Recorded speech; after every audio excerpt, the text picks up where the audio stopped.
Hey YouTube, this is going to be a video on kind of a lot of things. I haven't posted a video in a little bit because I've been busy and lazy, and honestly, my outlook on the markets are that there's not going to be too much new to talk about because my theory is still pretty much unchanged, that we're going to see a lot of sideways and maybe a little bit more down. And that's going to be for, a little bit of time. I'm not thinking necessarily like we're in the crypto winter where we're looking at like a 2 to 3 year until the next halving kind of thing. I don't think that's the case at all. Again, I've said it before. I think the shining beacon of light for information that is based in reality is Benjamin Cohen. So, again, not that he needs the pump, but go over, check him out. If you're unfamiliar with him, he is a very no frills guy, and he has a popular channel, but I don't think it's as popular as it could be because he doesn't shill the moon boy. Bitcoin's going to a million in a year kind of thing, or he's not a perma bear where he's like Bitcoin's going to zero. He just has a lot of very good, solid analysis on what's going on with Bitcoin, and I believe he has historically been very accurate on his predictions. And the longer I've watched him, the more accurate he seems to be. He was one of the few people calling for. He is one of the few people calling for the lengthening cycles and diminishing returns, and if that is going to be something that plays out as accurate, we are going to still be looking at a new all-time high. So we're not in the permanent crypto winter. 64, 69 wasn't going to be the high for this cycle. We're going to go higher, but it is going to take a lot longer. So I think he's thinking maybe near the end of this year, possibly into next year, is where we're actually going to see the high for Bitcoin during this cycle. So that's a good ways away. And with that, I also kind of want to go back to one of the things I was saying in my previous video, not to like pat myself on the back either or anything, but it kind of does play into my thoughts going forward here. So I'm thinking if I can just do a little recap video, I'm going to try to edit that in here. It looks like a little bit of a head and shoulders forming possibly. And the last time I had mentioned a head and shoulders for the crow chart, an inverse head and shoulders, it played out pretty much the way I thought it would, a little bit more even. And I don't know why, but for some reason, head and shoulders tend to be one of the more the patterns that play out more often than not. And so, this is what it looks like today. We have definitely completed this head and shoulders pattern. So we're currently, as of today, filming on the 28th at around 8 in the morning Eastern time. We're looking at $36,700 Bitcoin. So if you remember too, like I said, like this structure is really, if you go by technical analysis, this structure is really only in danger if you break the neckline. Then you're going to see that giant movement. Let's say the neckline is around $30,000, which, to be honest with you, I see us going down to. I see us at some point. I don't know when. Could be a week, 2 weeks, or something like that. Actually, to really complete the structure at around $30,000, because that's still got a little bit a ways left. So yeah, that's kind of where I see us. We're going to get pulled down there. It's kind of going to be like a magnet. Like it's just going to want to complete that structure, and then what happens from there? Who knows? It could bounce pretty hard and reject it, and that's kind of what I expect, to be honest with you. Even if it's a something like a dead cat bounce, I would expect it to recover there. I don't think it's going to break the neckline, and even if it does, it's going to be a wick that doesn't matter. It might scare people down 29, 28, and then go back up above 30, and then the wick doesn't mean anything to anybody really. Um, but if it bounces pretty hard, I think back up into mid 30s, somewhere around there. I don't think we're going to see like a V-shaped recovery from there. Like I mentioned earlier, we're going to be in this for a pretty long haul. So I don't see it like just recovering from there. I think it is going to be a lot of sideways, maybe sideways and down. I suppose later on down the line, even there could be more pain down to sub 30s, like where it actually does stay under 30 after this structure is invalidated.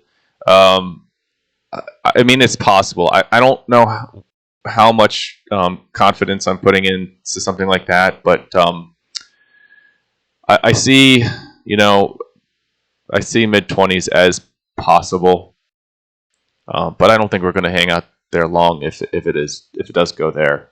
There's just a lot, the broader markets based off of what the Fed is doing. If they're hawkish or dovish, that's going to be huge. Um, which Powell came out yesterday and said, they're not going to change the rates for now. But he said a whole lot of nothing really. He said, but that's could be subject to change, obviously. But that's what it is. So with that said, like, what am I doing during this turbulent time? Not too much, to be honest with you. Again, I'm not a financial advisor. This isn't financial advice. Do your own research.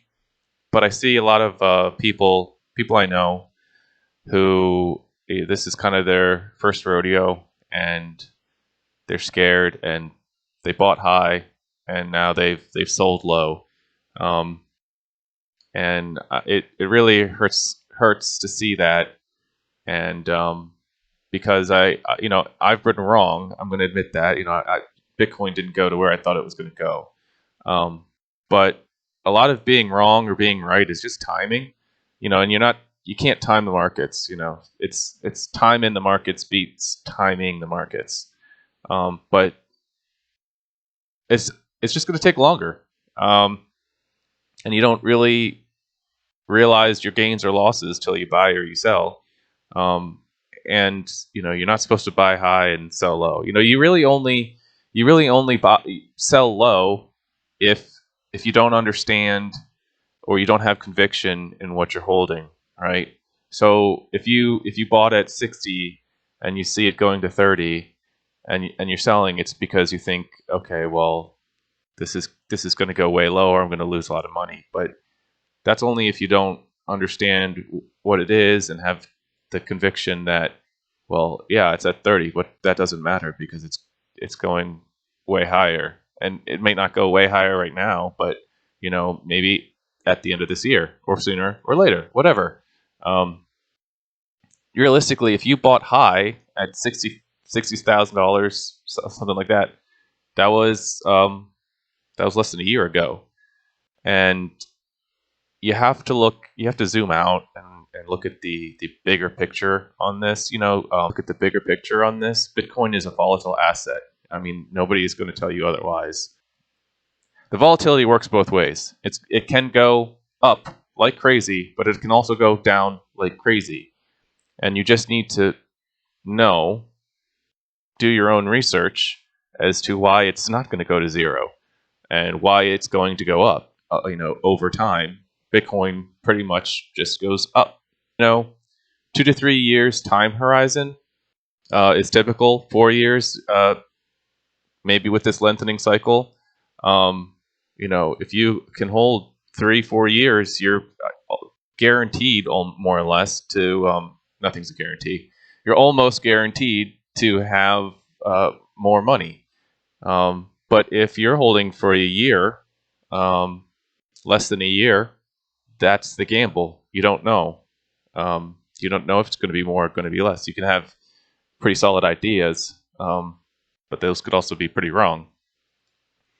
And so if you find yourself scared, it's because your position size is too large, or your time horizon is too small, or you don't understand the investment thesis, or all of the above. And yeah, like I don't know. I don't know what I'm really going towards here. I just, like I said, the whole reason I'm doing this is to help people understand more about crypto, and maybe better their lives from it, because I think this is a space where we can all do pretty well, if you understand. That the markets are a tool. Warren Buffett, well, one of the most anti-crypto guys, right? But Warren Buffett always says the markets are a tool for transferring wealth from the impatient to the patient, right? You just got to be patient.